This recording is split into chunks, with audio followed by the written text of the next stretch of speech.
Okay, where did it go?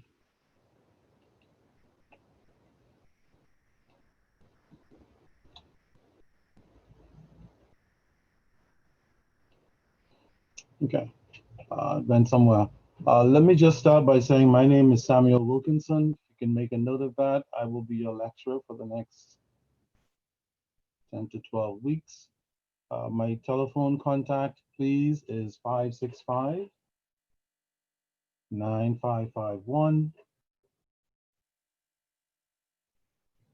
And my email address is S as in Samuel, J as in Jack, H as in Henry, Wilkinson, WILKINSON at hotmail.com. I'll still send that information in the general email for everybody so you can have that available when you need it. Uh, Please feel free for the entire semester to, if you need to reach me for any reason, connect with what we're doing, to send me, either you can call me, you can send me a text, you can send me an email. I'm always checking that stuff. I usually get back to you within 24 hours. If I don't get back to you in 24 hours, something happened. Hopefully I'm not dead. Just send me another note and say, hello, what happened to the 24-hour thing? All right, so feel free to contact me anytime you want on any issues during this semester. The other thing is I've been teaching with the Bahamas Institute of Financial Services since forever. If I tell you exactly when I started, you may be able to figure out my age, notwithstanding the color of my hair, but it has been a very long time, a minimum of 2 decades, I'll just say that. So I've been affiliated with the Institute from way back when, in its early years. So it's my pleasure to present as your lecturer this semester. Usually I like my classes to be as interactive as possible. So I encourage my students to chit chat and talk to me, talk to each other, so that perhaps questions and comments and work experiences and issues that might be pressing you in your jobs, connected to governance, any of those issues that you can raise without incriminating yourself or anybody else, please feel free to do that. I'm sure any questions or comments you have will be helpful to your colleagues as well. Okay? So please feel free. Um, you can exercise the amount of formality that you want, but I would encourage you to just jump in there and let things rip. Okay? Any questions you have, you don't need to leave the questions until the end of the semester or the end of the class or any of that stuff. Please feel free to interrupt me.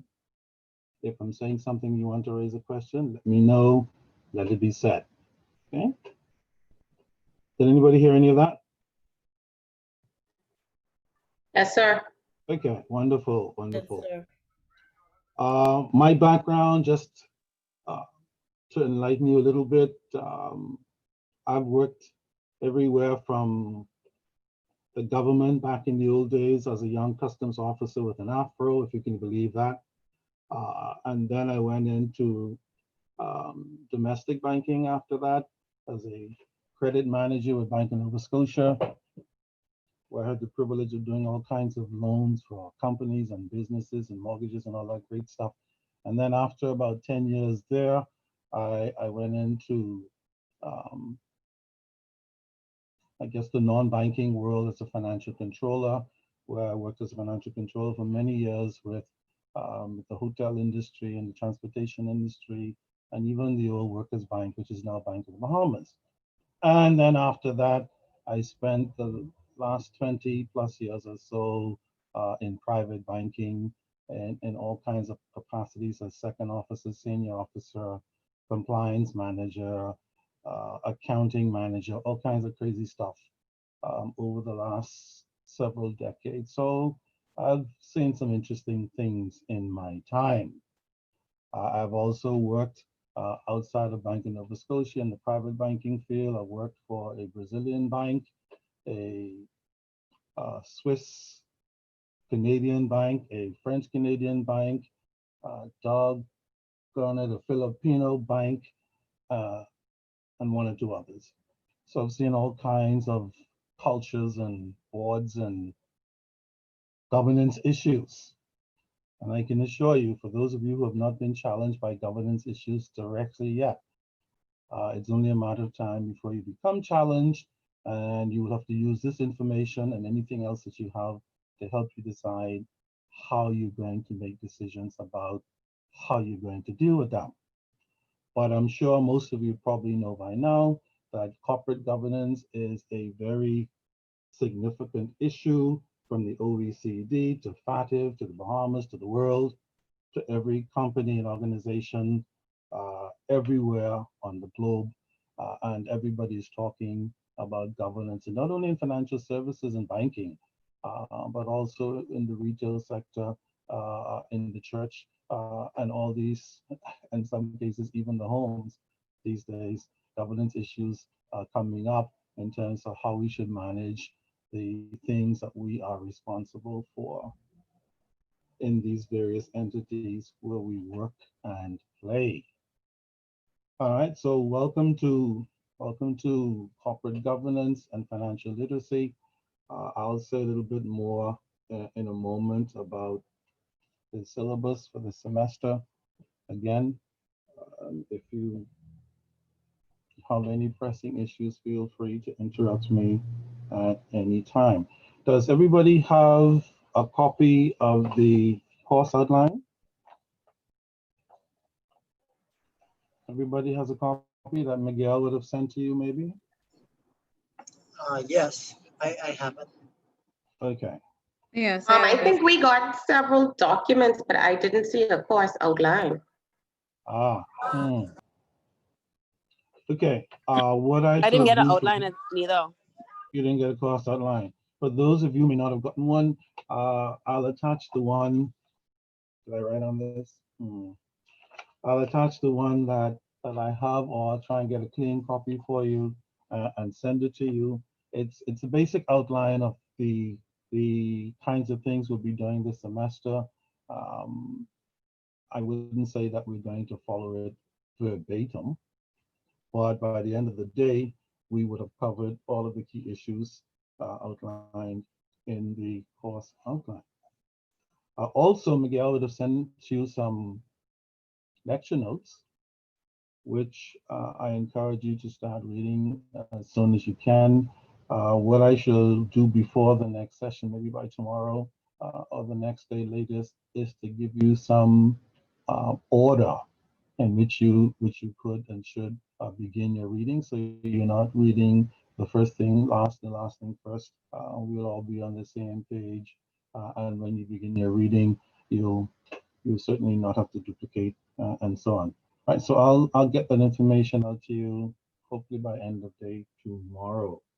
But all of you should have gotten the documents from Miguel, which basically covers, I think it's 5 documents altogether: the corporate governance guidelines, the OECD principles, CBOB guidelines, ethics and compliance, and financial literacy. You should have all of those included in that email from Miguel, and that will present the core of what we'll be discussing this semester. And I might throw in 1 or 2 other things just to add some excitement to your already exciting semester. For those of you who do have a course outline, you'll see that it's opening up with a definition of what is corporate governance and some of the elements in the governance process.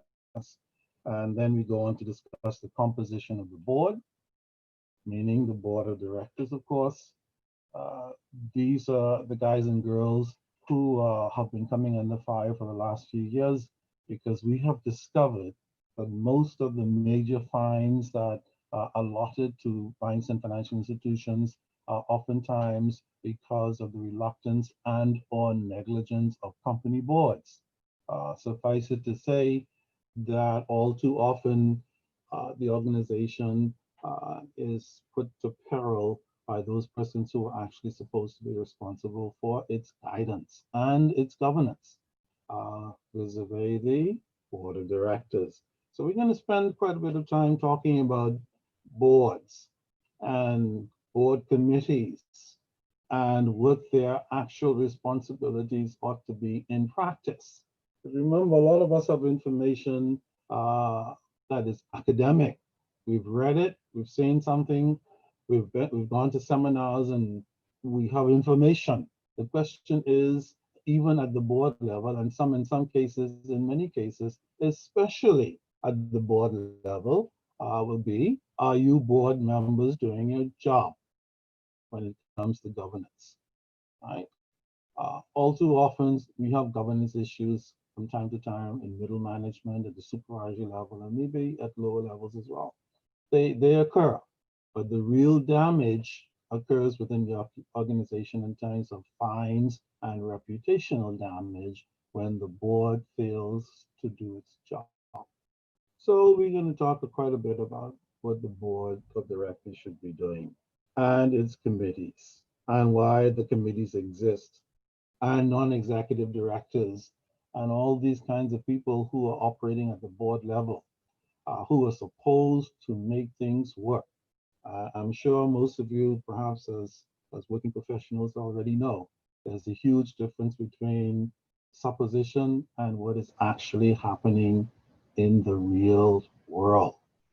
And in addition to the academic stuff that I shall be presenting and we shall be discussing this semester, from time to time, I might be even bold enough, since I've been around long enough, I can perhaps say some things out of context, which hopefully might, if not enlightening, be of some help to some persons going forward. I can assure you, it's only a matter of time, if not already, when you will be confronted with ethics and governance issues about what's right and what's wrong for your organization and yourself in terms of how you see and relate to your organization given the jobs that you have to do. Unfortunately, or fortunately, corporate governance is everybody's responsibility, like money laundering, and therefore nobody's exempted, no matter where you are in the organization, from the bottom all the way up. We are all responsible for governance issues, but the reason why we're spending a lot of time this semester at the top is because that's where all the real core problems tend to be, unfortunately. Okay. Any questions so far on all of that stuff I just said? No? All right, and then of course, we will be having the governance discussion primarily from the central bank's perspective for those of you who work for financial institutions of one kind or another. But again, remember, I said governance issues are not just financial institutions. They are for all organizations, whether they're profit, nonprofit, because as you may know, nonprofit organizations have some serious governance issues as well. Even though they oftentimes don't come to the forefront, these principles do in fact apply for any of you who might actually be working for nonprofits or who will eventually end up in a nonprofit. Not all charities operate in a very charitable way. Not everybody who's running a charity is doing it because of the goodness of their sweet little hearts. Some charities, unfortunately, are quite, shall I say, corrupt? I don't know. We'll see. Okay. But the point is, this governance thing is for all of us, for all organizations, wherever you work. And so hopefully at the end of the next couple of weeks, I would have been able to add some stuff that you already know, academic and otherwise, and vice versa. Perhaps in your comments and your thoughts to the rest of us, you can share, and that we will leave this whole thing about governance just a little bit more enlightening, so that it's more than just an examination at the end of the day. Okay? Then that's the first part of our semester. So the first part of our semester, for the first 5 or 6 weeks, we'll talk about the governance side of things. And then after that, I shall give you what I call a midterm exam. And the midterm exam is going to be based on all of the stuff we discussed as far as governance is concerned, so that at the end of the semester, you're not bogged down trying to study for both governance and financial literacy. So I've broken it into 2 parts, where after the first 5 or 6 weeks, you get a midterm test on the governance side, and then we jump into the financial literacy side, which will then constitute the final exam. The final exam will not be cumulative. It will only cover material that we talk about, beginning with financial literacy. Okay? So that's the basic assessment. Then I've allocated 10 points to encourage people to talk. So if you yip yap and come to class and show up and make a noise about something, you will get credit for it. And the reason why I do that is to encourage persons to make a little noise during the semester. Okay? I don't mind at all. All right. One other thing about the governance side of things, in your notes, you'd have gotten a Central Bank of the Bahamas, CBOB, set of guidelines. You will not be responsible for knowing the whole bloody set of guidelines. That would be absurd. Those guidelines are there because I will pull out certain sections that I feel you should bear in mind and be responsible for. And then the rest of those guidelines will be for your guidance, as you probably know already anyway. So you will not be expected to know all of that material in the CBOB guidelines. All right? I will pull out what you need to know, let you know in advance, and that is all you will be responsible for. Okay? And then, of course, you saw there's a section on ethics and compliance. I believe from an ACOUNTS perspective, somebody had something interesting to say in their write-up. Very good and important information. Anybody in the group member of ACOUNTS? Anybody? No? ICA? Yes, ACAMS. ACAMS. Yeah. Okay, excellent. ICA. ICA, excellent, excellent. Does that mean that the ACOUNTS person is a member of the local chapter now as well? Not as yet.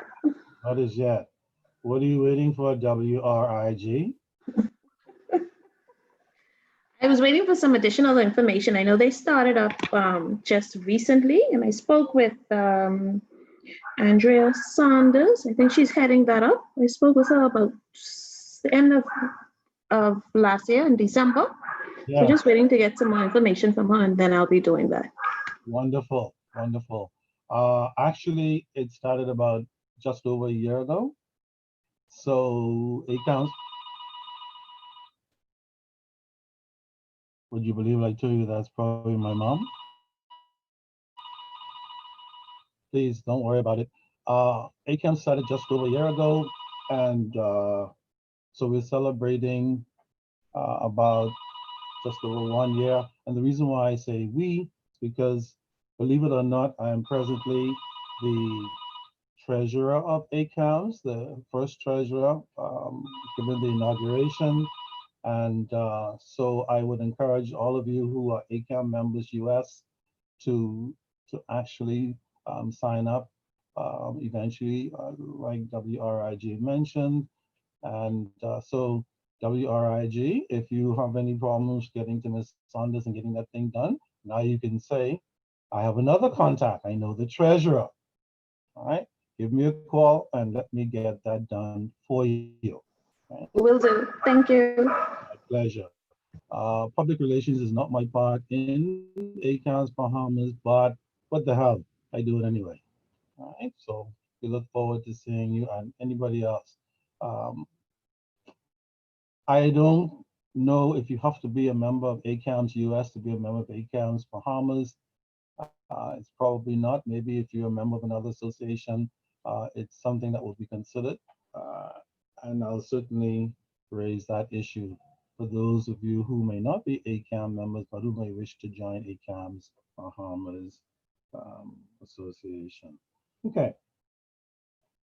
So that's basically the literacy part of it. First of all, some of you may wonder, well, why do we have a financial literacy side to compliance? Why do we just argue and fight about the board and its responsibilities and the ethics and the grievances that are caused by improper governance and poor ethics and all this kind of stuff and just end it there? Well, we could do that. But unfortunately, a great part of the problem with governance is the financial side of the company. It's not just an issue of whether we have AML policies in place to cover KYC and monitoring and CDD and all the other great stuff that we need to have. But the problem is a lot of governance issues go very badly from a financial side. And by financial, I'm talking about balance sheets and income statements and proper reporting of financial information and cash flow mismanagement and capital markets issues.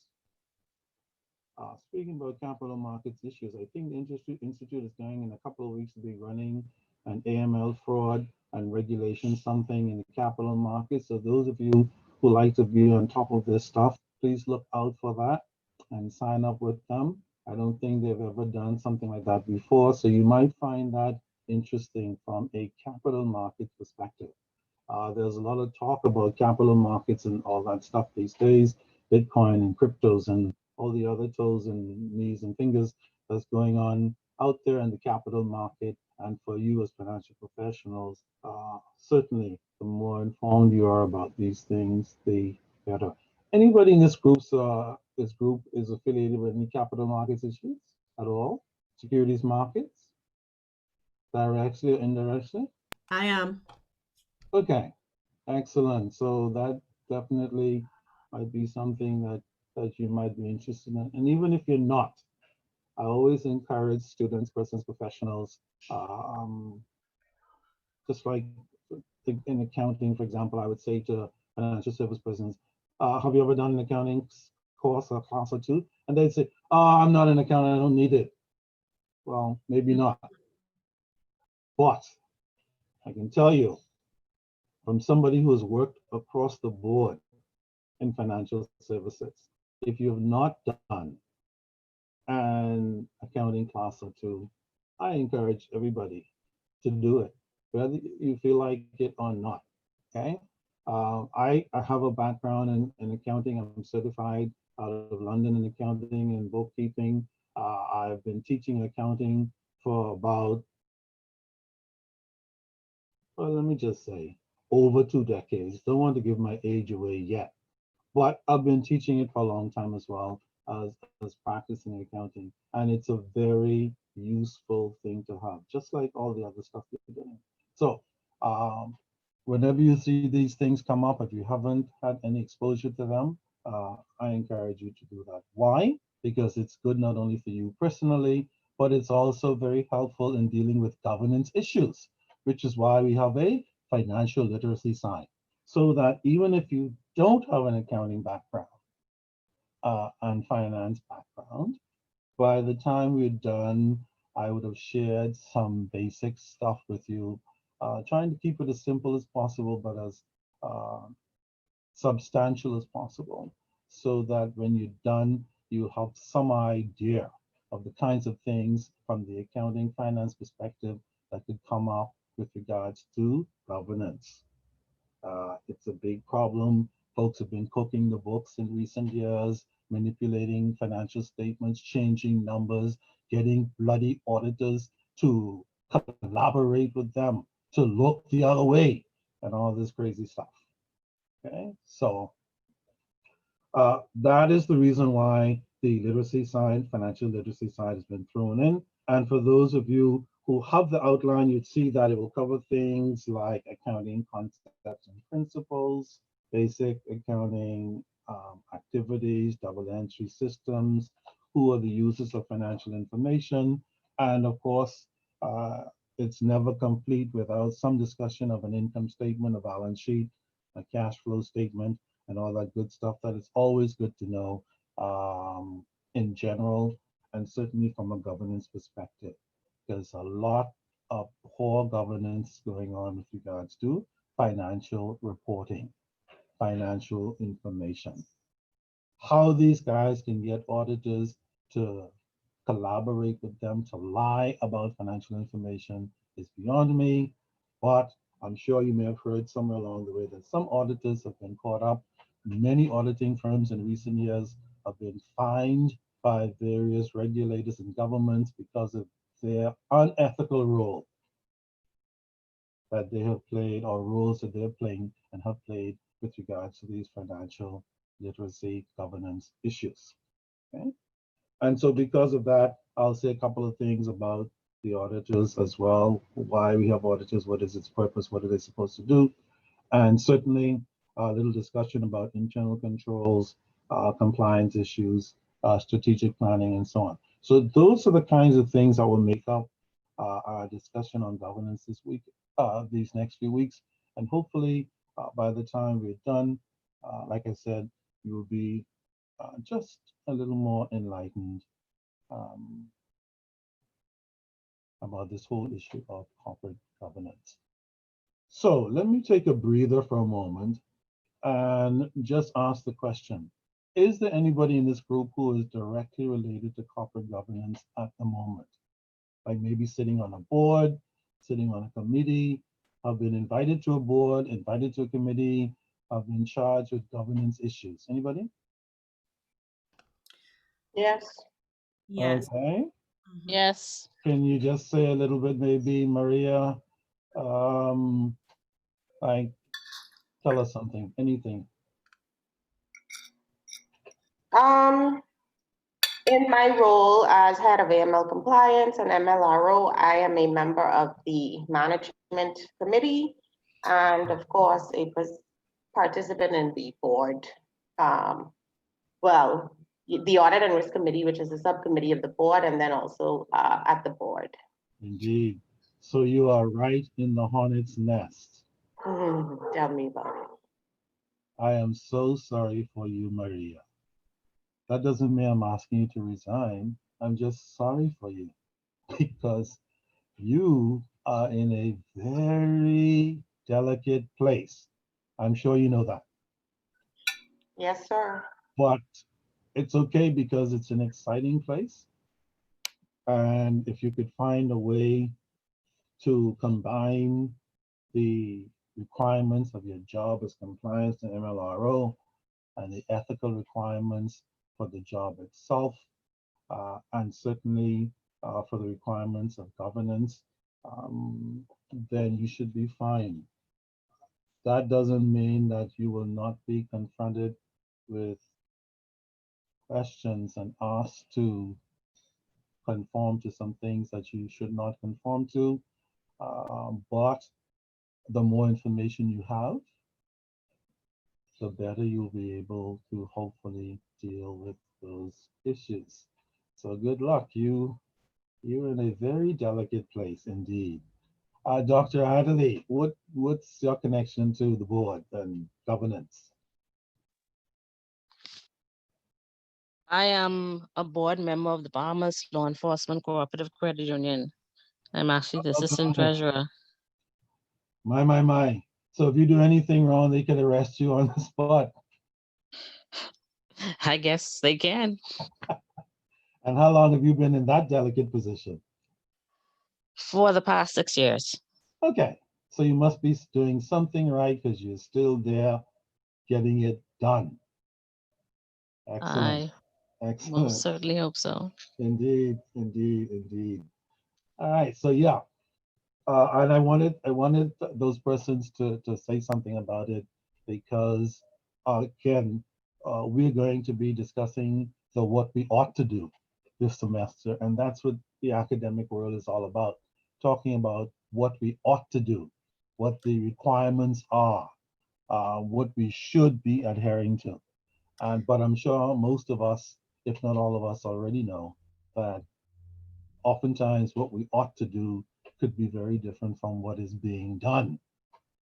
And if somebody puts you in a hot spot in terms of what is being done, and you discover that it's not consistent with what ought to be done, then you have a dilemma of some kind on your hands, and you will have to decide how best to get yourself and even your organization, depending on the nature of the situation, out of that dilemma. All right, Mr. so Wilkinson, this is Paulette. Paulette speaking. yes, hi, Paulette. Hi. Um, sorry. So I guess I wanted to share a little bit. Please, doggone it. Sorry, you had doggone it for me a few times this semester, so let it rip, Paulette. I'm happy to hear that. Let it rip. Well, one of the reasons I'm taking this class is because so I'm a financial advisor, but and I'm transitioning from one bank to a broker dealer as the CEO. It's And my foot.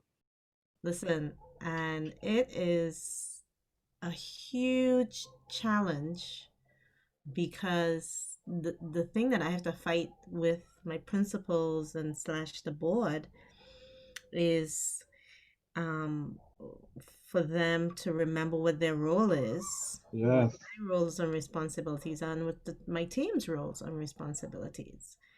And I mean, I'm constantly drawing a line in the sand and saying, no, no, no, you can't come here. You can't do that. I That's know illegal. No, you cannot operate. You that gotta way. register. You need some certification to register over here. Yes, So I mean, there's a constant.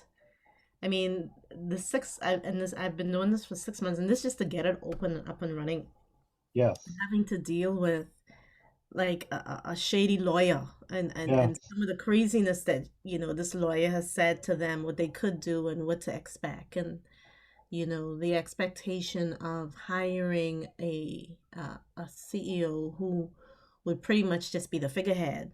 yes, Of course, that I mean, I'm new at this, but that's definitely not my personality. It's if I don't know, I'm gonna research, or I'm gonna go get educated so I can know. correct. And I mean, it's a constant fight. Oh my God. So Yes. when Uh, I saw this class, I was like, whoop, I gotta do this right now. yeah, and I'm glad you actually spoke up about that kind of situation. It is more common than people think. It is more common than is discussed publicly, so to speak. There's a lot of it going on, whether it's in your kind of situation, Paulette, where folks are trying to run all kinds of programs and you have to decide where to draw the line and constantly drawing the line. And Mhm. I can assure you, I've been around many decades and I've seen all kinds of lines being drawn. I've been threatened with jobs, security, and not paid bonuses, and told that what kind of senior officer, second officer, compliance manager, whatever my job position was at the time, I think I am. I should know where to let things go. I should know Yeah. who's paying my salary. I should know what I should tell the central bank and not tell them. I should know the culture of that particular country. I should know like that. And Listen, I had one of my principals say to me, "Well, Paulette, you have to be okay with this. We're not gonna break the law, but we are gonna bend the law, and and it's it a gonna little look bit. like we're Yes, breaking the law." And I was like, "Oh, Jesus, yes, hold on. That's 2 years in jail for me. five hundred yeah, thousand dollar fine. yeah. Hold on." And make sure you know that that is so, Paulette.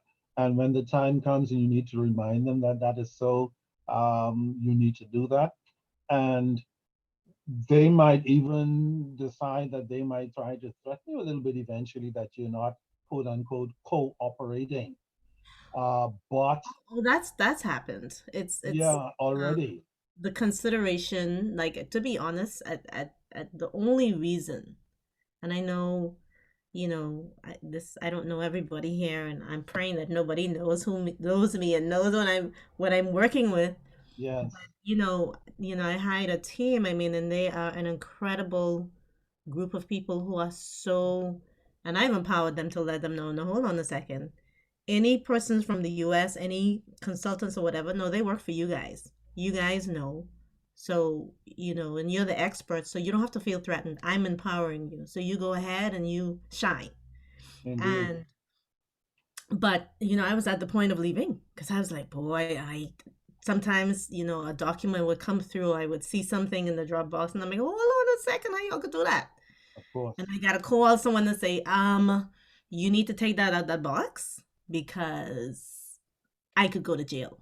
I mean, course. they hate that. But when I see certain stuff, I'm like, oh my God, is this what CEOs go through? Yeah, CEOs and MLROs and compliance persons and such people, indeed, and then more. And there are two types of CEOs and MLROs and compliance officers, unfortunately, but that's the way it is. And I'll tell you just as general information because Paulette has mentioned this, and I'm so happy she has, because it's the non-academic side always crying out for the academic side to kick in. So remember, I told you the academic side of this thing that we'll be talking about this semester is the what we ought to do.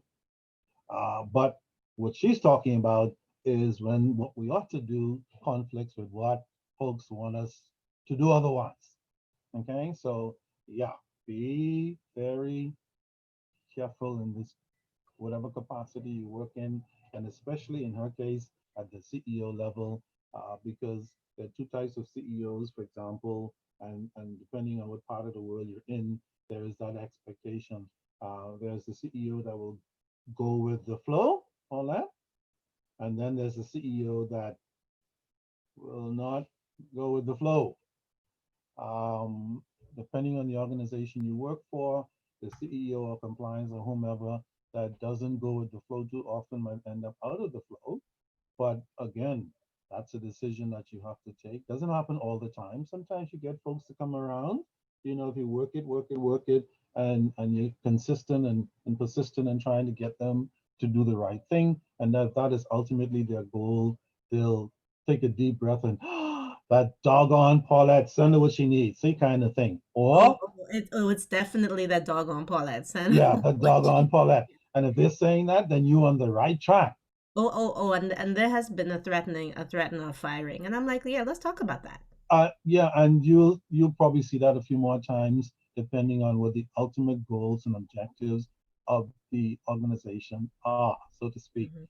But you have to decide what is right for you as well, not only the organization you work for, and you have to know that the law requires certain things. And if you are caught in the middle of it, chances are you will be the one walking the plank in one form or another. And remember, uh, losing a job is not an easy thing.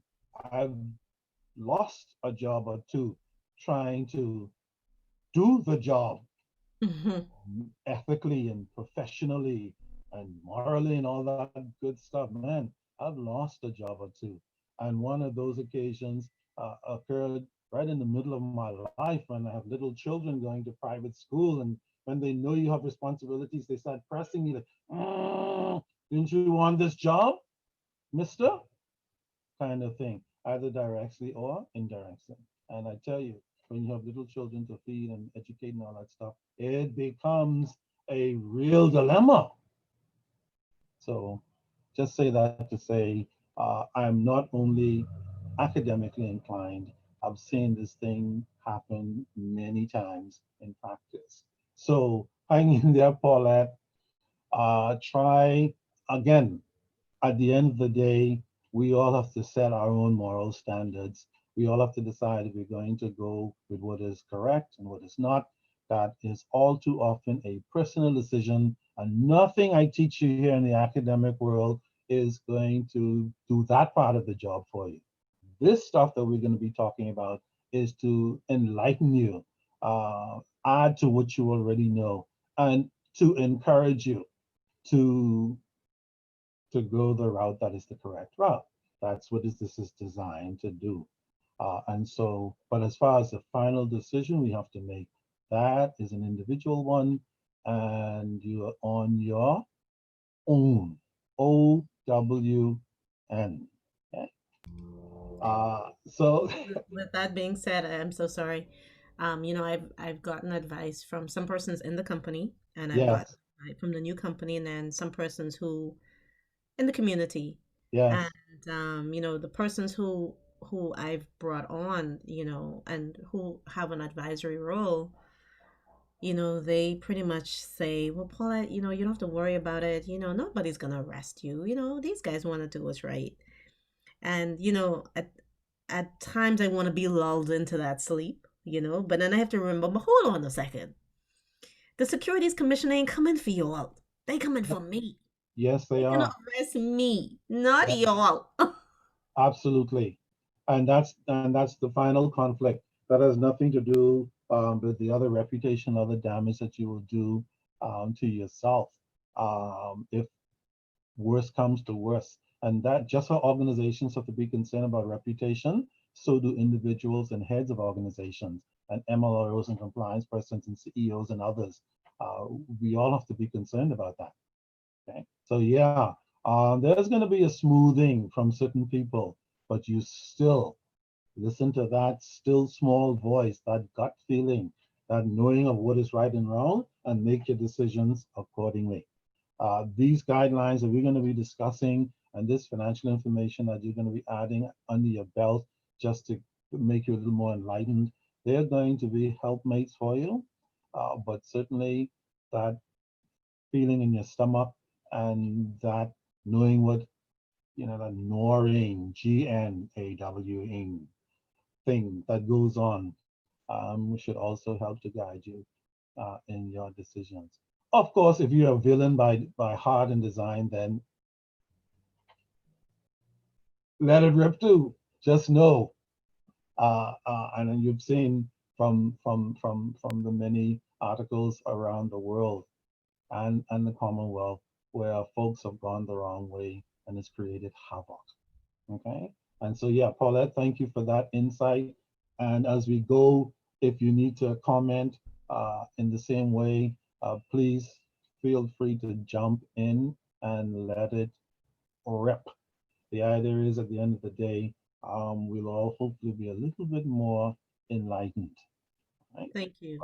And about thank how we're you. going. And certainly, Paulette, throughout the semester, and anybody else, if you have any questions, you'd like to pick my brain about crap that I've already seen, I can tell you there is not much in the world of financial services and non-financial services and all the other things that I have not seen. Okay, so if you wish to pick my brain, I'll answer as many of your questions or queries or whatever the case might be as I can. Okay? Thank you. And thank you, class, for listening. Not a problem. I'm sure that would have enlightened someone. All right, so what is next on my list? By the way, the first class is the only class where you might get out of class a little bit earlier than scheduled, or maybe one or two others, depending on how well we do for the lecture. Does everybody know how long the class lasts? From 6 until 9. 9 p.m. Doggone it. But Long, not to, that's a long class. yeah, I know it's. Oh my Uh, Lord, that is long. yeah, I know. However, since we don't have any official breaks scheduled for the class, if you need to like get up and stretch, roll over, do a little yoga while you listen for a few moments, whatever keeps you sane, that's fine. And from time to time, if we go straight through the session without any breaks, it is very likely that I will break somewhere between 8:30 and 9 o'clock so that you don't go completely insane. In the old days, there used to be a 10 or 15-minute break for every hour, which works out to about a 30-minute break altogether, just so that folks can stay interested, stay awake, not lose their minds or whatever case might be. So I'm going to consider that as well, and we'll have sessions where we break a little bit before 9 o'clock. If we go straight to 9 o'clock on a particular thing, something extraordinary is probably going to be happening. All right, so don't worry, don't panic. We'll work it. If we get past the 8 o'clock, 8:30 mark, and I'm still gabbering or having you gabber about something, and you feel like, you know what, I'm losing it. You could just say something. I think I'm losing it, or something like that. And sometimes I take a hint. Okay? So don't worry. It is 6 to 9, but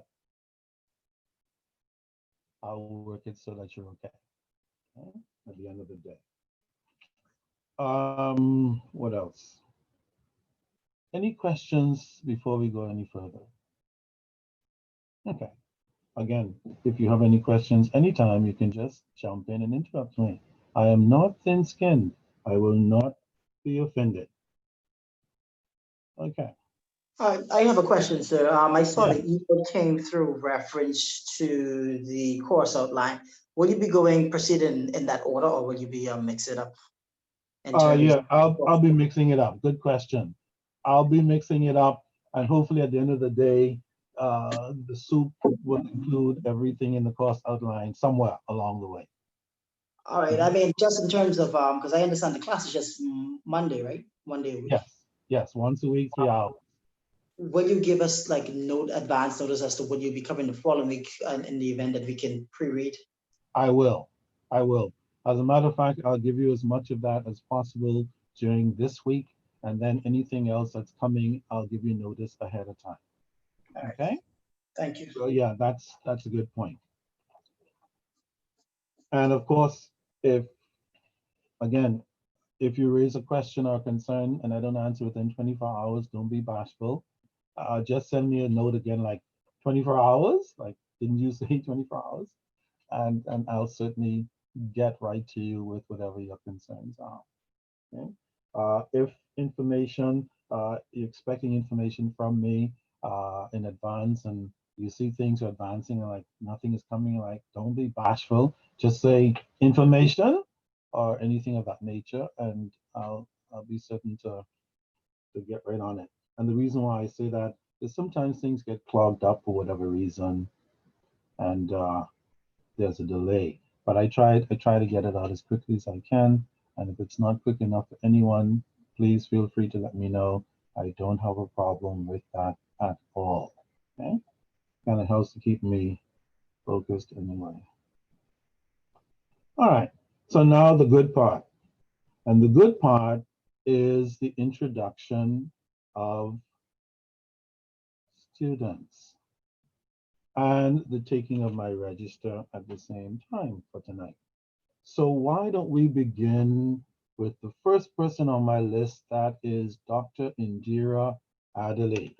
Dr. Adderley, if you don't mind, please introduce yourself to me and your colleagues so that I can tick you as here. I am here. Like Okay. I said earlier, I'm a part of the class because I am a director on the Bahamas Law Enforcement Cooperative Credit Union. And I've been there on the board for 6 years, and I was a part of the supervisory committee for 3 years. Excellent. And you're doing governance because? Basically, it's a part of our requirements. We have to do so many hours of training.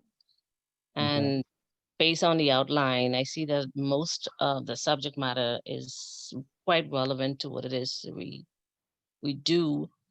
And we're now being governed through the central bank. So we need to know what it is to be compliant and to ensure that our board members train so that we are in the scope of what central bank and the law requires. Absolutely. As a matter of fact, I was in discussions not too long ago with another credit union, and one of the things or concerns that they had was that the Central Bank of the Bahamas, now the credit unions are considered to be part of financial institutions according to the central bank's program. They were now required to produce a ton of manuals of procedures to satisfy the central bank requirements. They told me, the person I was talking to, they mentioned that they had hired an accountant to do the manuals. I don't know why people think accountants can do everything in the world and lawyers. They cannot do everything. Even though I'm an accountant, I understand clearly what the limitations of the accountant is in terms of what accountants actually do.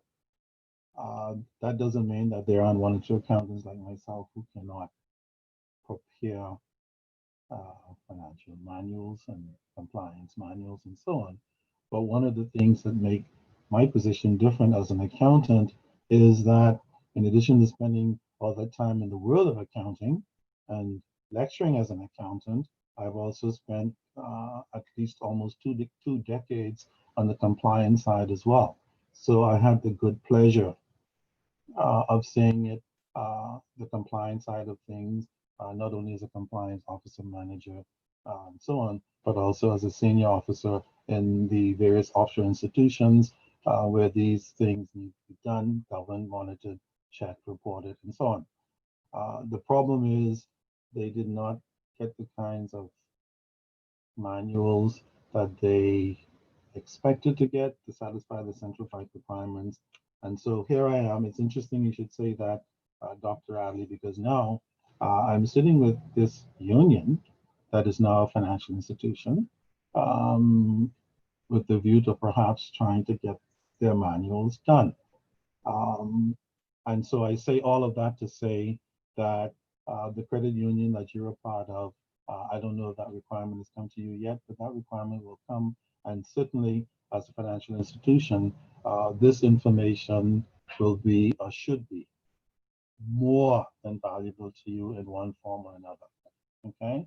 And so I hope by the time we're done that you will have some stuff that you can take back to your people and say, look, blah, blah, blah is the case. And furthermore, a few more of you need to do this bloody course or listen to me or both. All right. So welcome aboard, Dr. Adley. And we hope at the end of the day, you will leave a little bit more enlightened than you came as far as governance and literacy is concerned.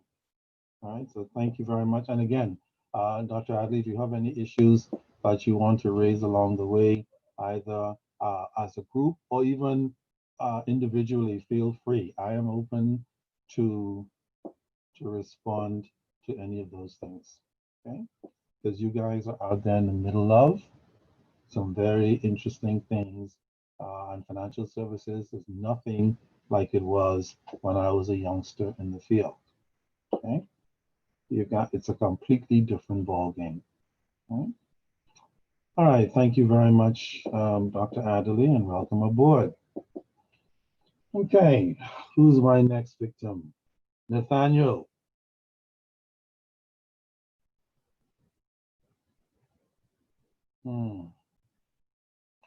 I guess Nathaniel will be joining us next week. All right, so I'll just put a little note here. Gabrielle.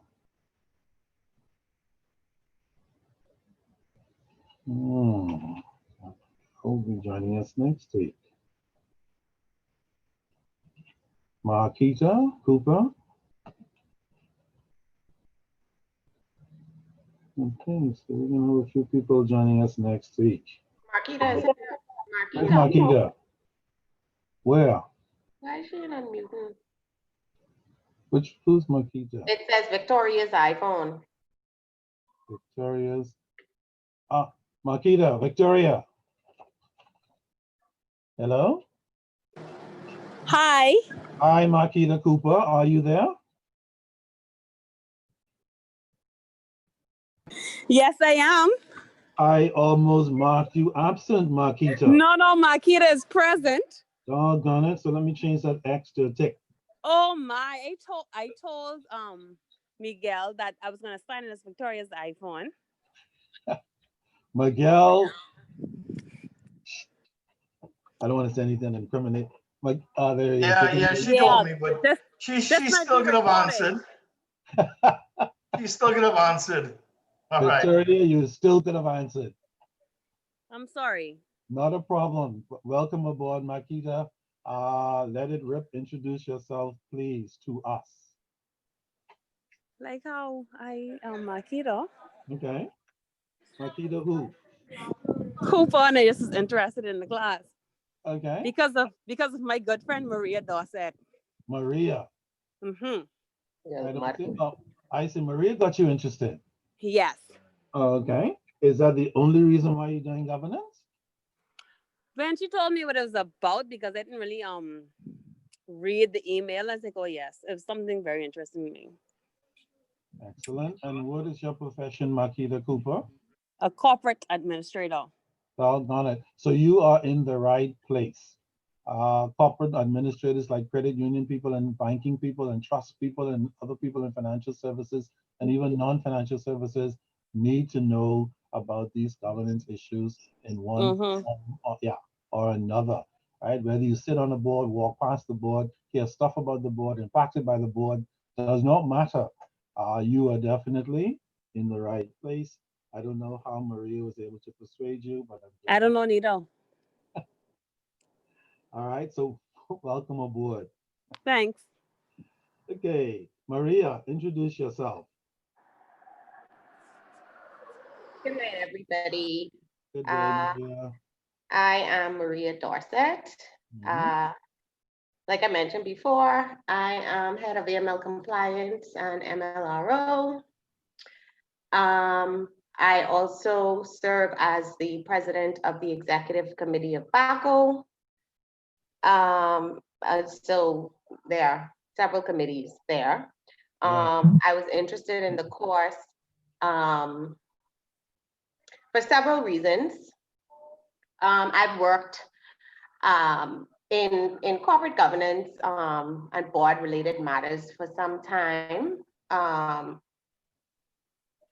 But I think the course would help to formalize that in terms of a qualification, further knowledge. But I was more so interested in the financial literacy part of it, as I think that would help in me being able to, when sitting at the committee levels, having a better understanding when the financial standing of the company is being presented, when the financial conversations are going on, the financial statements, etc., and perhaps being able to provide more active input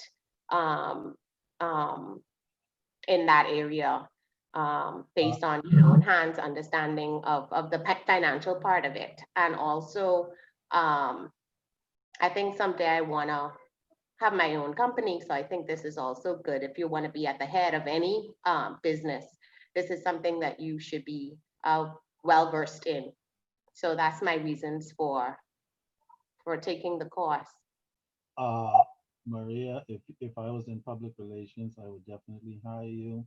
And the reason why I would hire you, because you came up with the primary reasons for doing this class. And it's interesting that you mentioned that you're here more so for the financial literacy, because so that you can sit at the table and understand some of the heck that's going on.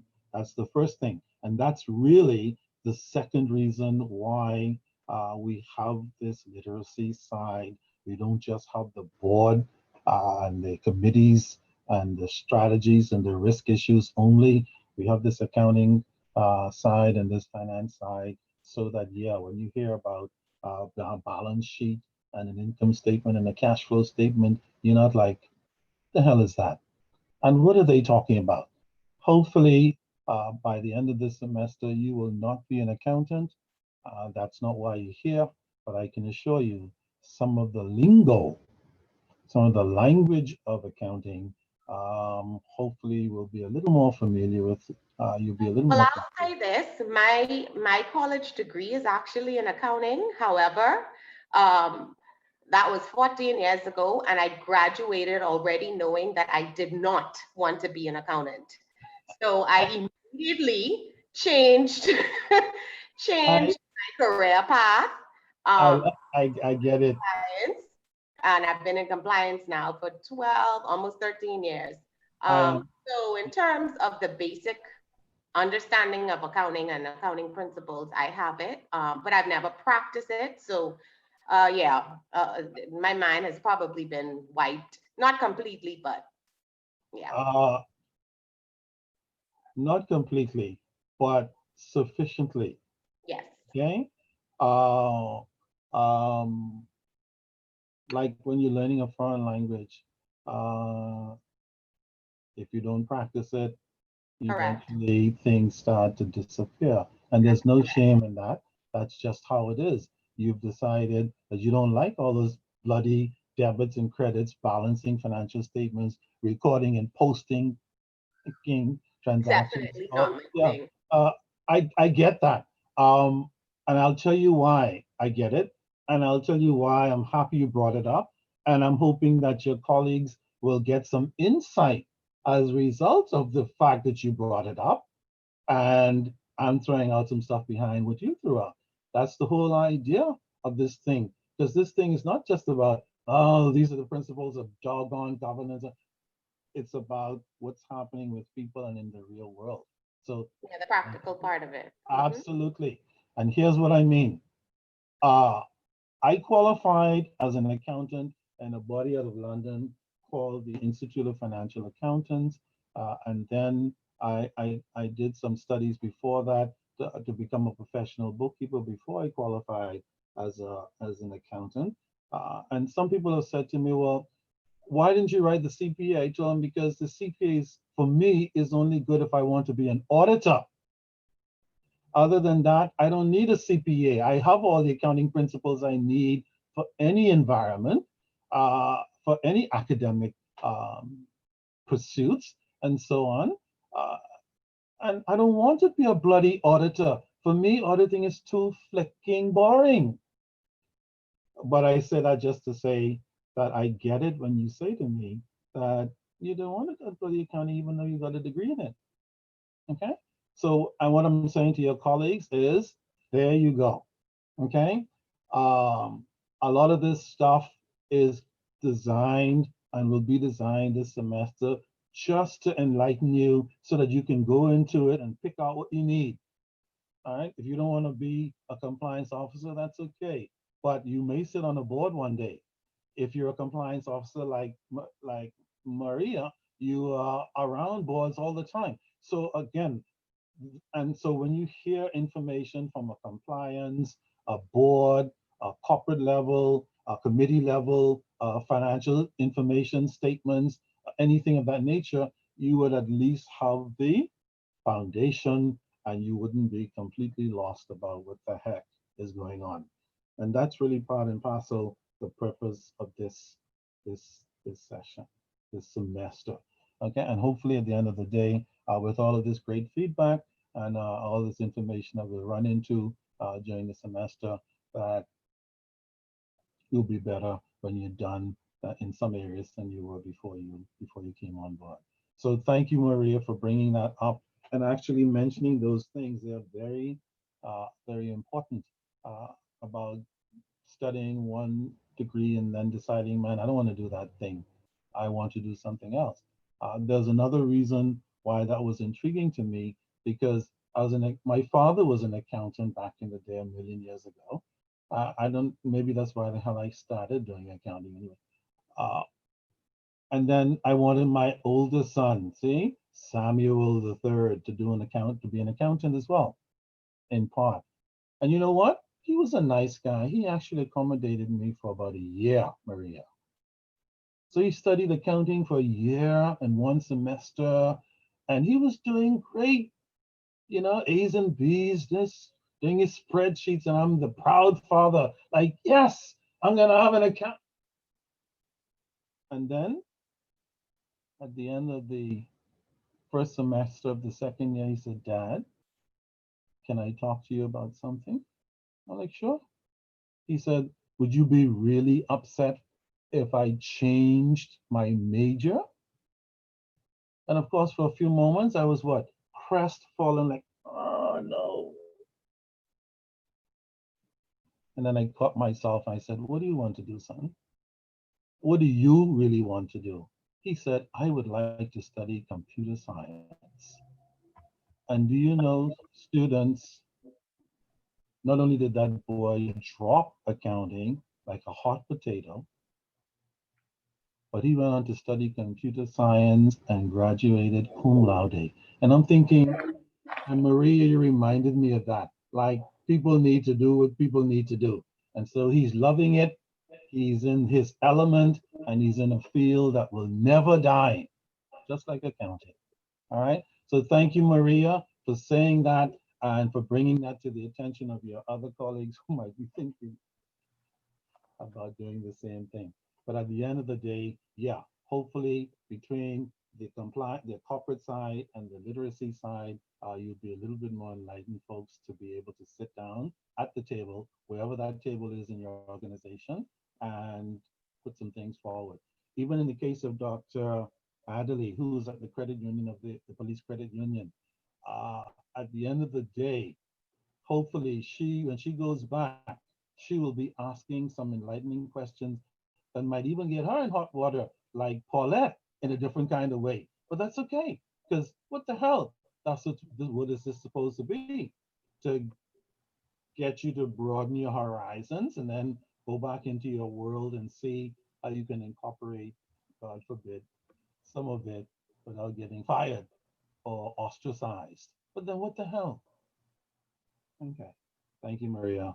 All of that came out of what you said, believe it or not. All right. Deidre.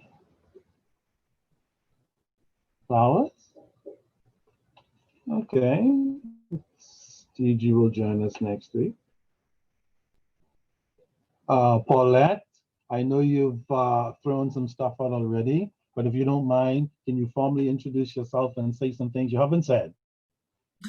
Sure. Paulette Lozake. Most people get my last name mixed up. Absolutely. Lozake? Yep. Doggone it. What part of the world is Lozake from? My father was from the Seychelles Islands off the coast of Africa. Stop the madness. This is a very diversified group, from Dr. Ali, the police doggone thingy, to Maria, the other thing, board thing, to Victoria Marquetta Cooper, who said she's just here because somebody dragged her in. This is great. Paulette, fantastic. Let it rip. So, like I said, I'm a manager of investment advisory services at a local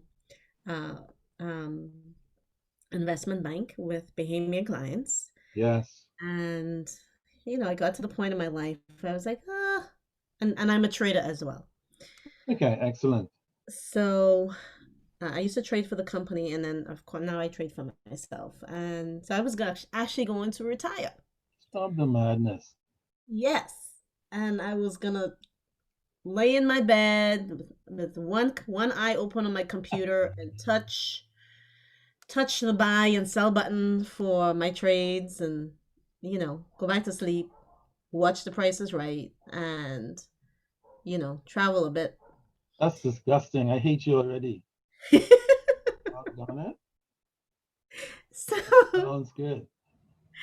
So anyways, and then of course COVID-19 happened, and Yes. and so business slowed down significantly. But I was okay. The house was paid for. I got to spend time with my family, and so I got a notice, and I was like, you know what? why not? They did ask for a trader, and I am a trader, so Yes. why not apply? CEO and trader, okay, why not? And based on what they were asking for, I was like, oh, this is a great idea. Let's do it. Call my best friend up, and she's like, Paulette, they haven't given you much details. And, they seem to be excited that you have an entrepreneurial mindset. Yes. And she said, that, I don't know, but that, creates some question marks for me. Yes. And so, but of course, I'm thinking like, great, we're starting from the beginning. I could create the culture I want. I'm going to empower my Bahamian people that I hire. I'm going to make it mandatory for them to learn how to trade. I'm going to get them all the information they need because in my mind, I'm going to have a different model. And the model I'm going to have is everybody who comes to work with me, you're going to know everything that the foreign investors come and know and hire us to do. And in most cases, the Bahamians that are hired have to be the ones training the foreigners. Oh, yes, the same old story. Okay. So I said, oh no, we're not doing that no more. Yes. My Bahamians coming to the table and they're experts and they're gonna be treated as such. And everybody could treat them as such, and they go, no, my Bahamians are experts. Indeed. And my business model is, well, I'm going to train you. You're going to know everything that the customers know.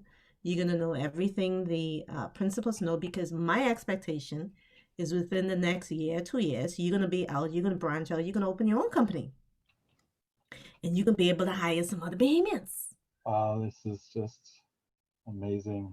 Right? So, and so part of their requirements for working with me is they have to, one of the products we're doing is Forex. So I'm like, well, you need to learn Forex. So here's the website, here's the course, sign up for it. We're taking care of it, learn it. You can be held accountable for it. This is interesting, yes. Yes, so, and, I've told them what my vision is. I don't expect you to be here in the next 2 years. I expect you to train somebody to take your role and you move on. Of course, that's my plan as well. Indeed. So anyway, and then real life happened. Yeah, the real McCoy. Real life happened. So, the original principals, there's about 5 of them, and then they just fell off. And the person who we figured out later was bankrolling this company to getting up and running. I'm sorry, guys. I know I'm giving you a lot of details. But you're also enlightening people as well about the real world. Okay. That's really the point. So, and of course, I'm not calling any names of the company I'm working with, Of course not. only because I want to protect, Of course. So then, I hired an EI coach. I was like, because there were some people who were there before I came, and I'm like, boy, I need to know who these people are. And Correct. of course, the EI coach is emotional intelligence, because I've learned, when you're dealing with securities and trading and the capital markets, there's a lot of emotions involved. So I want my people to be healthy upfront. Right. So I invested in that on behalf of the company for the employees, and then we were able to bring on, I had to sell the vision to this, EI coach to get her, and the team really wanted her for HR, because they felt like, she's gonna look out for them, she's gonna take care of them. And my thinking on, as I deal with the team, is, I'm gonna give you a vision for you and for the company, of course, but also for you in your life, and what I see your gifts and your strengths are. So she came on, and she came on as HR, and she has just really been the heartbeat of the company. I'm the brain, she's the heartbeat, and then you have every other person who, their skills and their talent and their ability is it just blows my mind, and they're so motivated. And then I have the principals, and I'm like, Jesus, help me, Jesus. Listen, I never prayed so much in my life. Just because there's stuff that I see, and I'm like, oh my God, these guys are just doing a whole lot of craziness. And for the sake of your colleagues, when you use the word principal, we know you don't mean the principal of a school. No, no, I'm When you talking refer to about the principals, you're investor, referring to? the principal, the investor, the director, Yes, and the yes, directors and the people I take instruction from. indeed, indeed. And then, you know, now what I'm learning through my own AI coaching, from the professional, the intelligence, emotional intelligence coaching, she's like, you know, Paulette, you know, these guys respond and behave the way they do. They're telling you they don't really believe in this stuff. And I made it mandatory for everybody to do it. If you're director, if you're principal, investor, I don't care. If you don't work with us, you got to go through. You have to have a 2-hour session with my EI coach. I don't Right. care. One way or the other. One way or the other. And they did. And, you know, one of the things that came out was they say they don't believe in this stuff. They say they don't believe. They don't want to indulge in the emotions. But they're the most emotional. What else is new? And then, Totally not. you know, and it's like, oh my God, why are they freaking out? Why are they behaving that way? Why are they reacting that way? You know? And so anyway, so you know, during the holidays, so this in 6 months in, and so every step along the way, as I'm trying to get corporate governance up and running and getting that the documents started out and getting all of the documents lined up. Right. We had a lawyer / corporate services provider who had injected themselves in the actual running of the company. And Somehow. so and so when when I came on, I'm trying to meet with this. Well, let's meet with the lawyer. I have a business consultant who kind of walked me through, Paulette, this is what you need to do. Make sure you need to request a meeting with who's your legal person, the corporate services provider, because you need to get the folder. You need to get a document. You need to get the documents from them so you could see what's happening with the company. You need your the memorandum, you need the correspondence, you need the resolutions, you need, you know, all of these documents. And I'm like, okay, good. So let's meet with them so we could find out what happened up until the point. And the lawyer refused to meet with us, to meet with me. God. Did he give a reason? Well, the corporate services provider would ask, well, why you need to meet with him? And it's like, Why would how they about ask you that? yeah? Aren't you the see something? Oh, Hello. now let me tell you a little secret, Paulette, and the rest of your colleagues. And Say it again. I'm glad you mentioned it, because see, that very situation where Tingham and Tingham them, as we say in the Bahamas, are asking why you're asking for perfectly legitimate information. That Yeah. alone is a fundamental governance issue. Yeah. Sorry. So Yeah. for you guys who may not be aware of these kinds of things because of the nature of your job, welcome aboard. You're getting some crap the first night in. Those Yeah. kinds of questions are absolutely unacceptable. But Well, yes, Paulette.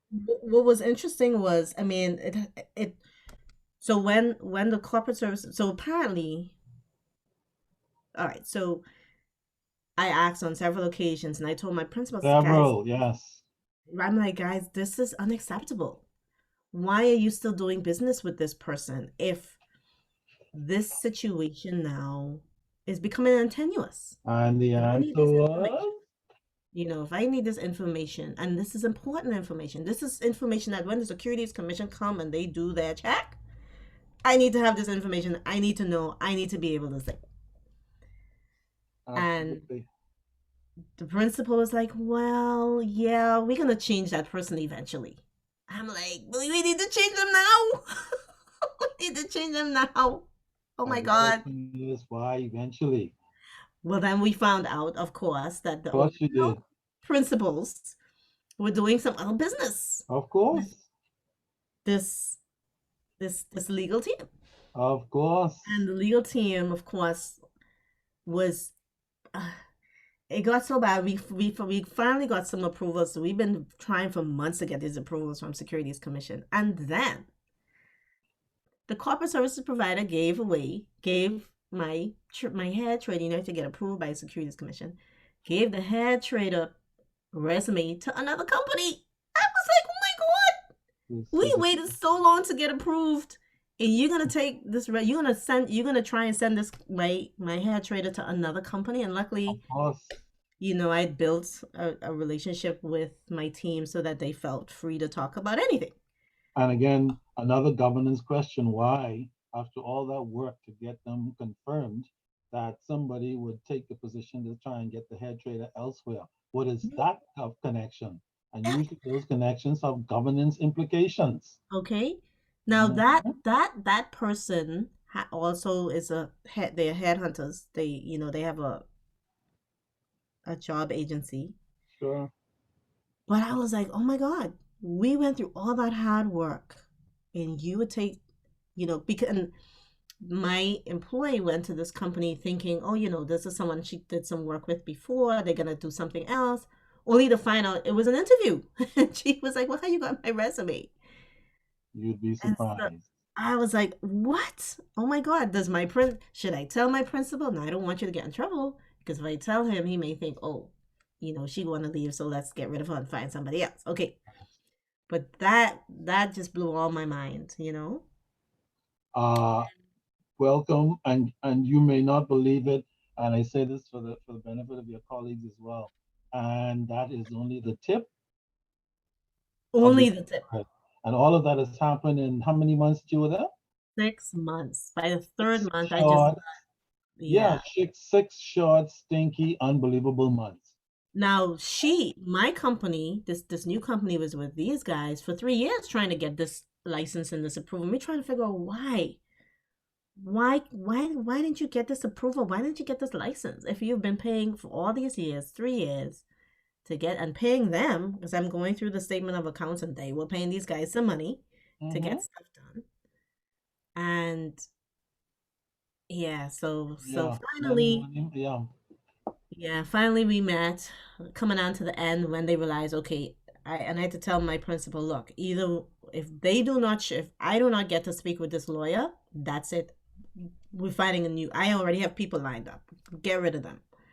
And when I tell you that lawyer went through hell and high water to actually talk to me, I said, Yeah, well, where you been for 6 months? yeah, where was he? 6 months I've been trying to talk to you. Oh, well, you know, this person is the face of the law firm and this. I said, but I don't care. Who is the face? Are you not the lawyer? Of Is course, that person a lawyer? there are other issues until it came down the wire, Until it came down to almost losing that job. which But is not anyway, unusual. In so other words, folks are hoping that you would back off and let things be what they were. yeah, that was anyway. So the All right. only way we were able to really nail these guys down was I brought my business consultant in on the meeting, and she said, hold on a second. Is Paulette not the client? Is this company not the client? If she is requesting a meeting with counsel, that is not your concern to ask why. They know that. And so listen, either that or let's just, you know. And then I got a call. I hope nobody's here from the Securities Commission.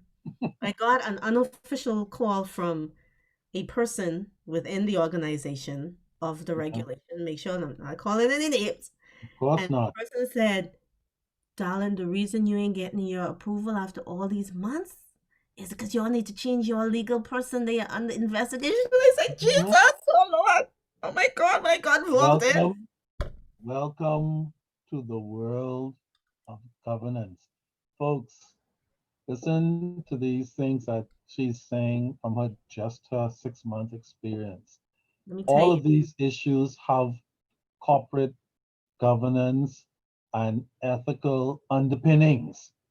And those are the things that we're going to be talking about to add to your repertoire so that when you're confronted with these kinds of things, whether they are principals or lawyers or accountants or traders or whoever they might be, not to mention the least of which are regulators, that at least you have some additional firepower, hopefully, in your armor.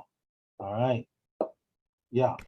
So So anyway, so that's my exciting story. So now that we sent a letter well, the person from that regulator called and gave me some details and said, okay, you need to ask for all of the files, all of the information from beginning to end, correspondence, resolutions, etc., everything. Of course. And I had my business consultant help me compose that letter. And as soon as I sent that letter, luckily my phone was dead and I couldn't get it charged. But she called the principal and I wasn't supposed to say whether it was a male or female. But anyway, this Yeah, person we still called don't know who the it principal is. and tell my principal told him all the way off and resigned. Blocked me, deleted me. I can't communicate with her at all. Yes. And so now I have to tell the principal, can you ask for this? We got another legal team. I mean, and they have just been phenomenal, but I mean, what I went through for the last Because there's a big difference still, students, and in the governance world, we call it the big difference between the light and the darkness. huge Okay? difference. Yes. All right. And governance in general is designed to keep us in the light. Mm-hmm. All right. And so, yeah, for that, good luck with all that madness. Unfortunately, you're only at the beginning of a long road to some more interesting stuff. So buckle down Oh Lord. and get yourself ready for all the other things that are going to come at you. And you will find that many, many, many of them will have governance underpinnings. And folks will always be trying to find ways to get around the light. And these guys told me up front they're gonna go around. I was like, Lord Jesus, help me. Let me put it this way. You were quote unquote fortunate enough for them to tell you up front. That's true. Okay? Sometimes folks don't tell you. They do what we call in the governance world the snake thing. And if you don't know what the snake thing is, True. then you just need to study the history of how snakes work. Very quietly, very slithery, until it's time to strike. Okay, so for you guys who may not have been as involved with this kind of crazy stuff as Paulette, well, welcome aboard, and I hope you got some rather titillating things from her experience. And if you ever run into any facets of it, at least you have had the exposure to, my God, what the hell is this? And will I ever be Yes. running into this stuff? Listen, feel free to talk to me. I will tell you all the details. I'm doing my best not to call names. She will enlighten you. I will enlighten you. I will empower you. I wouldn't advise any of you to take that lightly, because even with all my decades of experience and background, I continue to leave myself open as a learner always. So Paulette, don't be surprised if I call you and say, what the hell? Give me some feedback on that thing. Please feel free. Listen, after this experience and just trying to just scrounge around for someone who just understand or who could tell me, Well, no, that's above your risk threshold. You could actually say that. well, no, you can say that, you know? Indeed. Oh my God. Indeed. Mhm. And Thank you guys for listening again. And thank you for sharing. Whether your colleagues know it or not, they got a very expensive lesson free tonight. Okay? Even if they may not be aware of it at the moment in certain cases. All right. So thank you so much for that feedback. And certainly I'll be on that line if I need to be, because it's always a great thing to have more information, to know what's happening, especially in the current world, especially in the capital world, the capital markets, an area where many Bahamians still run when we hear capital markets, because we don't understand it and therefore we disappear. All right. So thank you so much for bringing that. And for opening your door for those persons who may want to learn a little bit more about what actually happens in capital markets. And not only what happens, Paulette, but have somebody who is interested in telling you. Yeah. Because there are a lot of people, when you start raising questions, unless you're in their world, they're not talking to you. Period. Well, I'm here to coach. I'm here to build up. I'm here Oh, to. darn it. I love it. So Okay, if anyone wants to learn about trading, I teach for free and I send you the information for free. kiss my foot. So that means the lecturer will soon become the student. Students. Always open to learning new and interesting things, Paulette. All right? Despite all the this and that and the other. All right? So don't be surprised if you see my email. Thank you so much for that. Thea, are you there? I'm here. Okay, Thea, let it rip. Introduce yourself. Hi, Thea Morris. Paulette, I guess I'll be calling you. There But you go. I'm with the Please feel Department of free. I'll put my number in the chat, so please feel free. Okay. Great. Put it in the chat. Hold on it. I'm with the Department of Immigration, Mr. Wilkinson. Yeah. This is our second meeting. Yes, indeed. Welcome back. Yeah. You are now in the bigger league. As since last class, I moved to the island of Grand Bahama Oh, you're, to head up the 2 units here. Say again? you're in Grand Bahama now. Yes. What the hell are you doing in Grand Bahama? Well, I was sent here to head up the public relations and the research and planning units. They're saying for 2 years. So we'll see how that goes because the reason I'm doing all of these classes, as you know, is preparing myself for the move. Indeed, indeed, And so, indeed. well, they have me for as long as I can be here before that move. And you're well on your way, and you're doing the stuff that will help you for that transition, no doubt about it. I believe this is such a course that will add to your repertoire. Mhm. All right, so welcome aboard, Thea, and grab as much cramp as you can. And certainly, if you're interested at all in any capital markets issue, now you know who to call.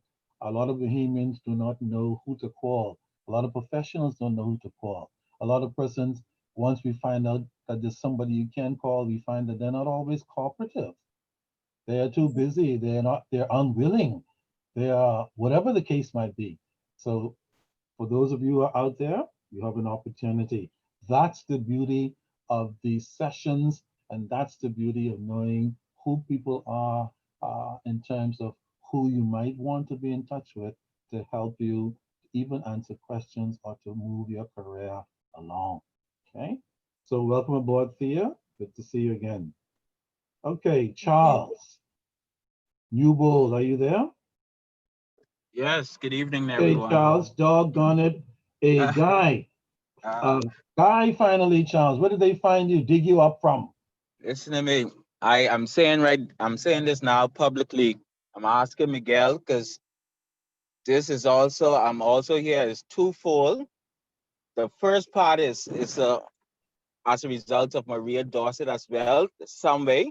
And so if they could take some monies of her fees, we would appreciate it. So I think that's two of us so far who's indirectly involved because of Maria.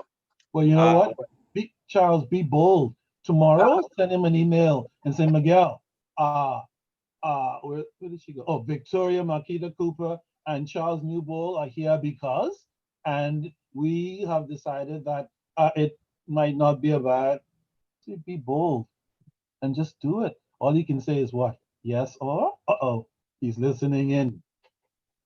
No, I think I would definitely take that approach.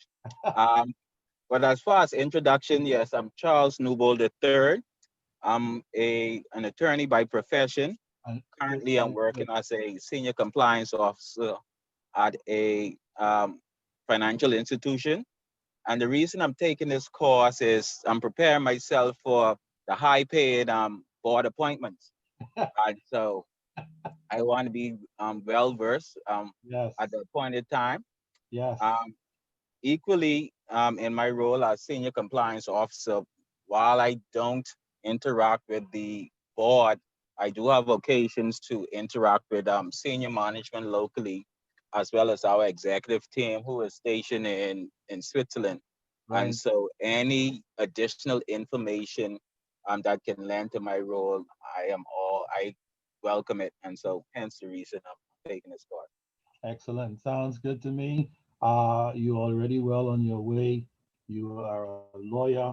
Hopefully, you will not become a bloody lawyer, just a great lawyer. By the way, when we use expression bloody lawyer, we mean some of those persons who Paulette have to deal with. You don't want to be one of them, No, definitely, right? definitely. You want to be hopefully in the light. And when you do get to that board level, you'll find that that's a whole different ball game. And there are a lot of snakes and dangerous animals at the top. There are a lot of great persons too. And so, yeah, this information hopefully will definitely add to what you need to know as you move towards what you're doing now and certainly where you're looking to go. So welcome aboard, Charles, Thank you much. and good luck in your career. All right. Kia, are you there? Kia Smith.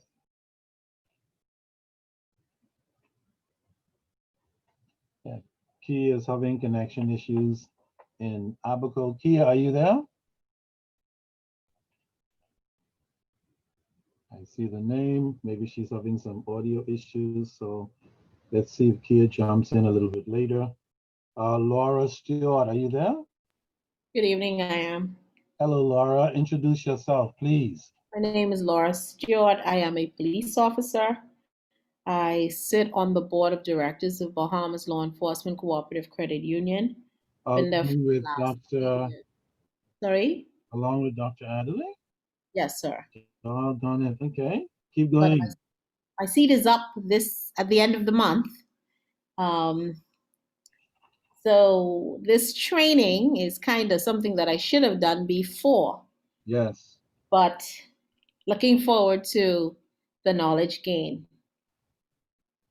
You will not regret it because there will be other places and other things to do and other times and places where you can use this stuff. It's never outdated. You will always need it somewhere. So welcome aboard. Thank you so much. And it's always better late than never, for sure. All right, great stuff. Okay, Laura, are you there? You just did Laura. Sorry, Let's- not Laura. I'm sorry. Who's this? Ronaldo? Ronaldo. Yes. Yes, Ronaldo. Yes. How are you doing? I'm affiliated Introduce yourself. yes, similarly like Ms. Stewart and Dr. Adley, I'm affiliated with the Law Enforcement Credit Union. I am now on the supervisory committee, and our role we act as the internal auditor for the credit union, and we Interesting. govern board policies. Very interesting, Ronaldo. And you're doing this class because Yeah, basically, I mean, the role of the supervisory committee is to govern policies and, make sure when you talk about corporate governance that the board acts accordingly and stay in line with the regulations. excellent. Well, welcome aboard. I think you are in the right place. It's interesting that you said that you act as auditors because and there's an old saying that there's no such thing as coincidence. But what is happening, as you say that, Ronaldo, later this week I'm starting my fundamentals of auditing part 2 with my group that I did last semester, who did part 1 of fundamentals of auditing, and they've been bold enough to attempt to do part 2. And while I have no doubt that they'll be fine, I'm just saying this to you and those of you who are involved in auditing. If you're thinking about doing additional studies, especially if you're in the supervisory oversight, auditing, compliance, anything of that nature, please look up the auditing program at the Institute. I think you will find it to be rather interesting. I know the next session is coming up sometime next month. Anybody who's in auditing, connected to auditing, talking to auditors, involved in internal auditing, involved with external auditors, anything of that nature, that can only serve as an added boost to the compliance program that you're doing now. Like accounting, it's important to have some kind of idea about the world of auditing, and somewhere between accounting, auditing, and corporate governance, it really does give you some firepower, whether you believe it or not, to get all kinds of different jobs done in all kinds of different capacities. Okay. Yeah, let me put a disclaimer there. Just like Mr. Newbold, I'm an attorney by profession. We have an actual financial internal auditor that's full-time, but our committee is comprised of different persons in different various professions. But by my principal profession is an attorney. I understand. Yeah. But by the end of the day, and when all of this is done, you'll be a little different from the typical attorney. You will now be involved with non-attorney stuff that can only add to your resume. Well, I appreciate that, sir. I can assure you.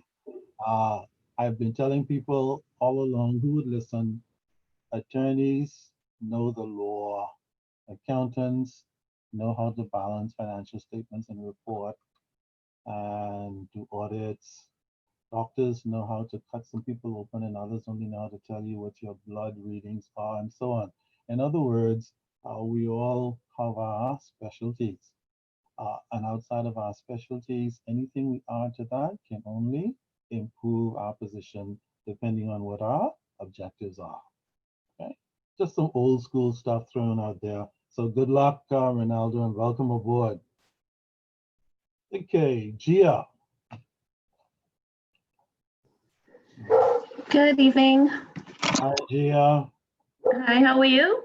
Fine. Introduce yourself, Miss W-R-I-G.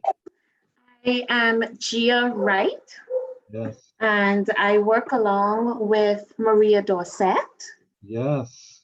as well as Charles Newbold. How about So that? we'll be looking for the group special next time.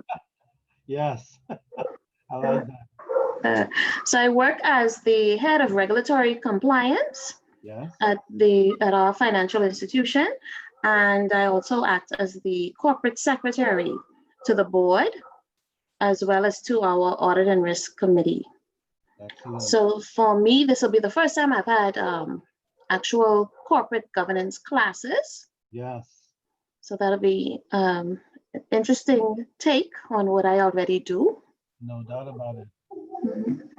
Long overdue, but again, better late than never. That's right. Yeah, if Maria dragged you in, I think at the end of the day when we're done, I don't believe you will regret it. And if you do regret it, you'll be regretting it at your own peril. Okay, so welcome aboard. I think you're definitely in the right place, especially if some of this academic stuff is novel to you, because that only means that it'll be a little more intriguing for you, and it'll give you hopefully some practical weapons to work with in your compliance and regulatory and corporate secretary world. Because remember, governance is like money laundering. It affects everybody. Nobody is exempted from governance requirements. And so we all, any information we get in that capacity should only make us better at whatever we do, because we're certainly going to be held responsible in one form or another. Okay, thank you very much, Gia. Did I miss anybody?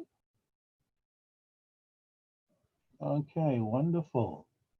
So I suppose there are a couple of other persons, they will join us next week. And then we'll have them introduce themselves at that time.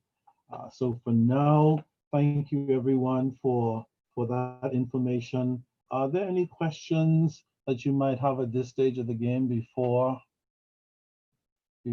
I go any further? Okay, wonderful. Let me just say that if we were in a face-to-face classroom, I'd know exactly who the hell I was talking to. Now, don't get me wrong, folks, I use words like bloody hell and egg and all that stuff, just so that we don't get bored completely to death, like, kind of thing. All right? So don't be perturbed. They're just words that I use to make you, keep you awake. All right? Hopefully, as we continue to get together, beginning next week, I'll see some more faces of the persons that I am talking to, or I'll say, you know what?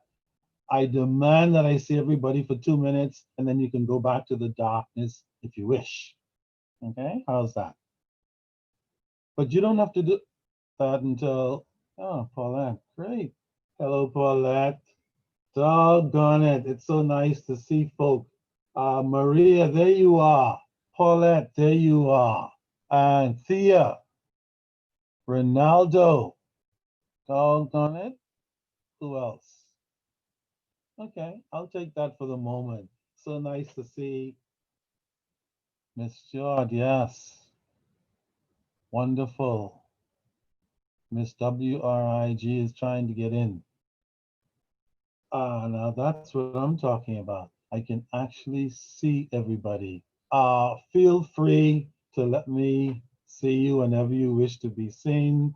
There you are, Miss WRIG. Yes, Makita, there you are. Wonderful.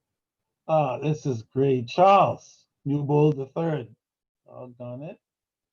So the only person that I don't see yet is Dr. Indira Adderley, and I suppose she will kick in whenever she's ready to kick in.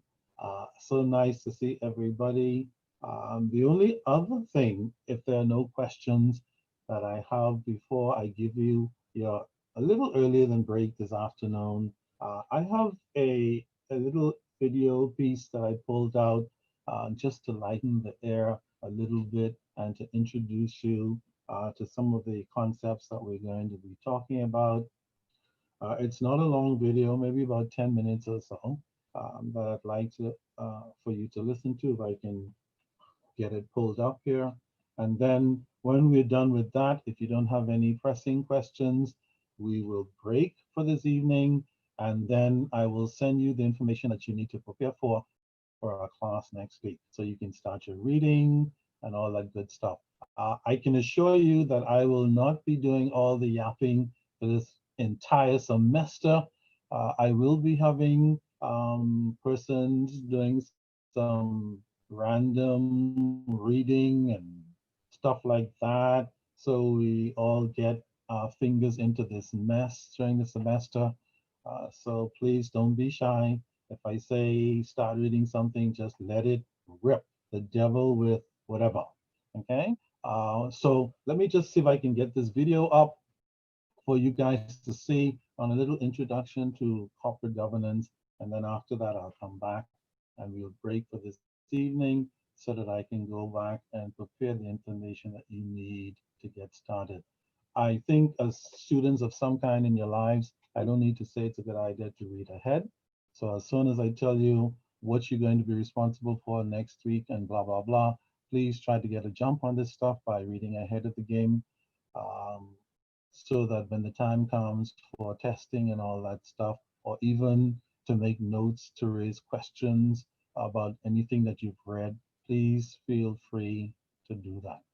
Okay, so let me see if I can get this shared screen thing to work. Share screen. Basics of governance. Can you guys see that? No, we can't. You can't see it. So, okay, got it. Okay, share. Can you see it now? We can see your screen, yes. Can you see Yeah. it there? Okay, great. Wonderful. So let's see what this young lady has to say. We'll call her, I guess, Maria Dorset, since she's been so instrumental in dragging some of her colleagues in. We'll call this young lady Maria Dorset, and we'll see what she has to say about the basics of corporate governance. Okay, there we go. Corporate governance concepts. Can you hear that? Can you guys hear Maria? Yes. Okay, great. The basics of corporate governance. Let's take a look at some important questions regarding corporate governance. We will start with, what is corporate governance? There are many definitions aimed at encapsulating the spirit of corporate governance. Corporate governance is simply described as the process by which organizations are directed and controlled in terms of authority, accountability, stewardship, leadership, direction, and control. Corporate governance is more comprehensively described as the framework by which a company's board of directors and senior management establishes and pursues objectives while providing effective separation of ownership and control. It includes the establishment and maintenance of independent validation mechanisms within the organization that ensure the reliability of the system of controls used by the board of directors to monitor compliance with adopted strategies and risk tolerances. Why is corporate governance important? The implementation and maintenance of strong corporate governance policies ensure that proper oversight is in place to hold the organization accountable to the standards, laws, and regulations that it should be abiding by. Effective corporate governance. Notice what Maria says, that it should be. Sadly, there's a reason why she says that, because even though it should be, we all know in one form or another that all too often it is. Mr. Wilkinson, your mic is very low. It's very low? Oh, or maybe you moved a little bit away from it. I don't know. It was very low, Joe. Can you hear me now? It's still low. It's a little better, but it's still low. I don't know. But you can hear Maria. Yeah, we can have the video. She louder, yeah, but you're very low. Okay, great, because she's gonna be doing most of the talking anyway. Okay. You can hear me a little bit, right? It's straining to hear you, yeah. Okay. What happens with Zoom is when you do a screen share and you're doing a video, Crap happens. the video takes to audio. So in order for us to hear, if you have something constructive for us, you would have to stop sharing. That's how Zoom works. I'd have to stop sharing. Yes. Kiss So my- I guess if you have pointers during the video, you'll have to do that after the entire video. That is not good. Okay, I'm going to let Maria continue, and if I have anything to say. Oh, it's actually better now. Oh, okie dokie. So you should be able to continue. Yeah, the reason why she says should, because all too again. often, I know it's gonna be in and out. All too often, organizations are not doing these things, and therefore they become victims of the various violations and penalties and fines that we've been seeing. But let's see what else Maria has to say. Governance helps an organization to achieve its objectives and desired outcomes and fulfill its obligations through sound strategic and business planning, risk management, financial management and reporting, human resource planning and control, and compliance and accountability systems. Effective governance also helps provide a framework for establishing responsibility to all of the participants connected to the organization, spanning clients, employees, and providers of capital. An effective corporate governance framework is essential to a banking organization's overall safety and soundness. How is corporate governance assessed? Assessing corporate governance can be classified into 4 general topic areas: structure effectiveness, board supervision adequacy, management effectiveness, and adequacy of control functions. A three-tiered rating system of strong, adequate, or weak is commonly used to summarize the results of an assessment. A review of structure effectiveness targets the organizational structure through a top-down review of legal entities, individuals, and policies. More specifically, it focuses on how clearly roles, responsibilities, and lines of authority, as well as communication channels, are reflected in the legal structure of the institution. In addition, it considers the quality of the ethics policy and the code of employee conduct established by the board to guide the actions of management and employees on behalf of the institution. A review of the adequacy of board supervision focuses on elements that demonstrate the ability of board members to understand and oversee the activities of the organization. Board charters are reviewed to understand the legal requirements that are established for the board by the shareholders.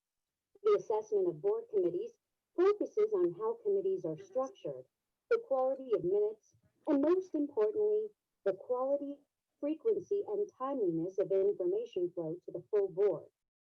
Given the importance, additional attention is placed on the activities of the audit and governance committees.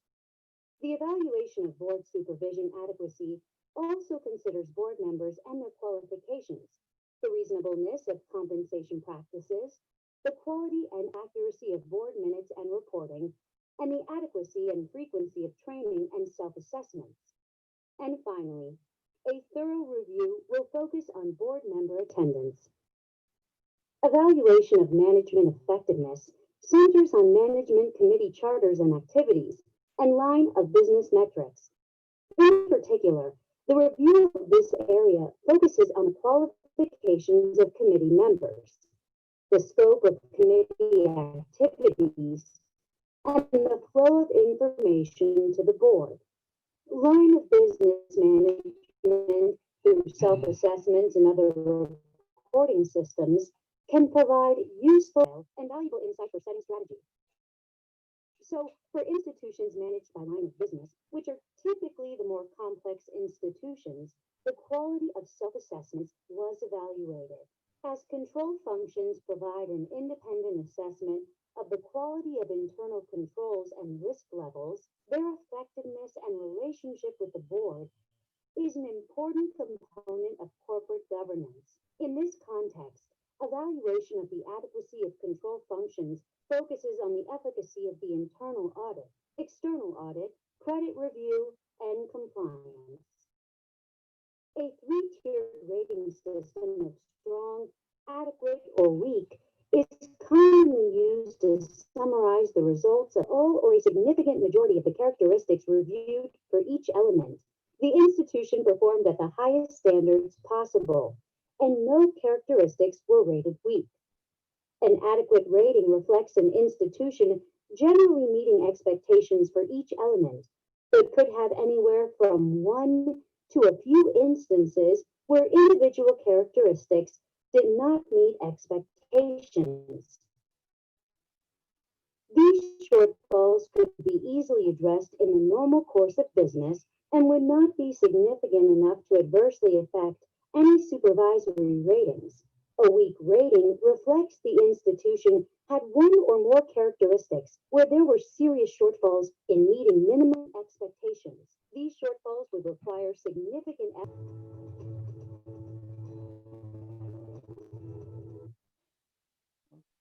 Okay. Can you guys hear me still? No, it's very low. Okay, let me see if I can get my, let's see. Maybe if I move this background.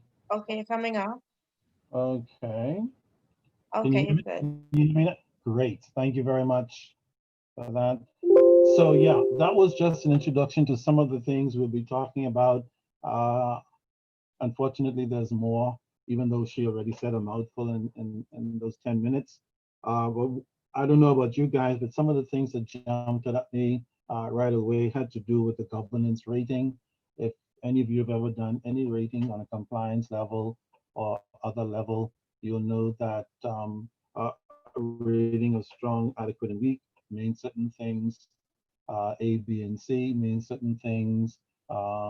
Something medium and low means certain things depending on the organization. That high, medium, and low means certain things depending on the organization you work for. And notice each of these ratings are based on a review of the system of governance to see whether certain things are working or not, whether they're adequate or not, whether they're implemented or not, and a whole string of laundry list items. All right, so that is one of the key areas that we'll be looking at in terms of how do we get governance ratings from, say, weak to adequate to strong, and in what period of time and what things we need to be considering. Also notice a lot of things she mentioned had to do with board level stuff, which is the essence of the governance discussion this semester, dealing primarily with the board. And some of the things that came up regarding the board, interestingly enough, had to do with the quality of the minutes. Has anybody ever taken minutes in their life? Anybody? Yes. Yeah. Yeah. Yes. Yeah. And I've Some, also seen some minutes that don't serve for no future purpose. yes, thank you very much, Maria. And that's kind of what I'm getting to. And this is the reason why we refer to the word quality in front of minutes, because anybody can write a set of minutes, but are they quality minutes? Like she said, some minutes are written to no end. You read those minutes and you wonder what was the purpose of them in the first place. Jesus. All right. Yes. Some of them are so poorly written. Some of them are so bloody convoluted, you can't track the beginning from the end. And sometimes that happens because of incompetence, because the right person has not been called upon to do the minutes, or sometimes it's designed to create confusion so that nobody can make sense of the minutes. Okay, so quality of minutes is a very, very key issue. Sometimes in certain board meetings, the chairman or directors or whatever might, depending on what they're discussing, might even tell the secretary who's taking the minutes, leave that out. Is that a correct thing to do? Tomorrow. Should we leave out anything? The garden. Hopefully come here tomorrow. Anybody? When we're taking minutes, should we leave out anything? Well, that depends. Definitely if it is a matter of a decision that should be noted, then you shouldn't leave it out. But I believe that there are times when the minutes may not need to include something, but that section of the meeting, it should be clearly stated, this discussion is off the record or whatever. But it depends on the, I guess, the content of that discussion though. But there are times when there may be, you know, people digressing or things that don't need to be in the minute. However, if there is a decision that is being taken, a policy that is being made, or something like that, then it should be minute. You shouldn't make decisions out of the minutes. Indeed. In other words, anything that has to do with policy, and strategy, and planning, and those kinds of issues, nothing should be left out. If somebody takes a break to say the Bali wind blade, that's different. You don't want those in the minutes.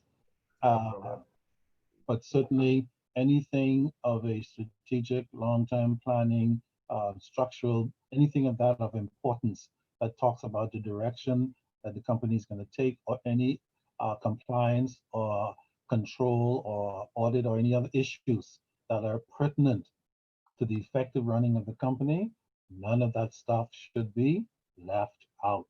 Even though sometimes, unfortunately, it happens. All right. And she also mentioned audit committees. And the reason why we have audit committees at the board level is so that the committee members at the board level can take time away from the board and find out what's going on with the internal, external audit process. who are the auditors, are they doing their jobs, are they getting things done according to board requirements, are they responding to requirements that the boards might make of the internal audit and external auditors, and so on. So the audit committee is a very, very crucial part of the governance process. Remember I told you the two key problems that we tend to find in governance has to do oftentimes with financial institutions, with the AML side of things, and then with other organizations, the financial and accounting side of things, all right? Which of course the internal audit department and external auditors, a great part of their job is to come in to make sure that these controls are adequate and that there's no hanky-pankying going on. Let's not forget her note on the qualification of the board. Some boards in the Bahamas and around the world have people sitting on them that should never be there because they don't have the qualification to do that job for that particular type of organization. But a lot of board appointments are not made because of competence and qualification. Sometimes board appointments are favors or politics or some other issue, family, or whatever the case might be, friends, whatever the case might be.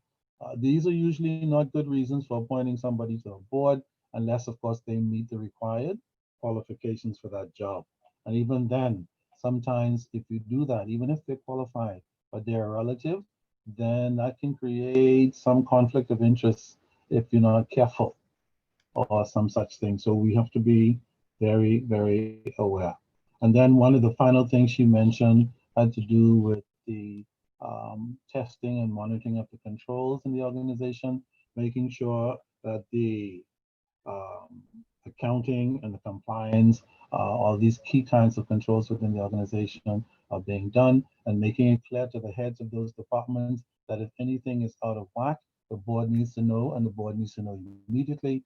Not only do we want to know what's out of order, we also want your recommendation on how to fix it. And then when we give our recommendations on what we would like to see done as a board, we expect that you will execute and so on. And then at the next board meeting, everybody sits down to make sure that all the things that needed to be done are done.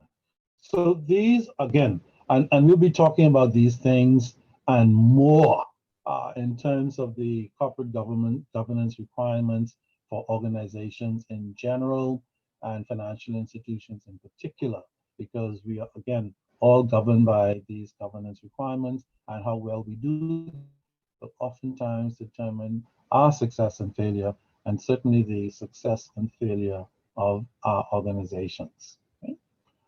So that's all I'm going to jabber about tonight. Does anybody have any other questions that you'd like to raise before we break? All right, wonderful. If you think of anything else along the way, of course, send me an email, drop me a note. And if you do not get your reading information by end of day tomorrow, don't be bashful. Just send me a note, a question mark, hello, something like that. I will understand completely, but I'll certainly be looking to get it to you as quickly as I can. All right, so if there are no other questions, you guys have been great. This very first night of madness. Thank you very much for kicking in and being so attentive. And I'll see you guys next week, Monday at 6 o'clock. Until then, continue to be safe and take care. Good night. Good night. So sorry, Mr. I think his name is Wilkinson. That's it. Wilkinson, yeah. Yeah, before you go, so sorry. So this material that we received today, this is just for next week.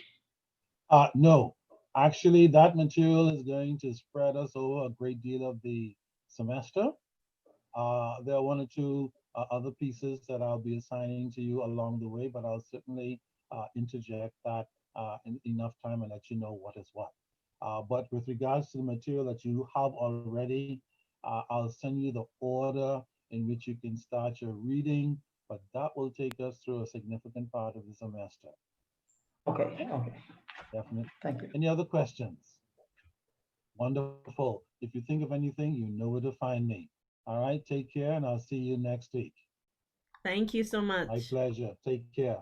All righty, bye. Bye-bye. Good night. night.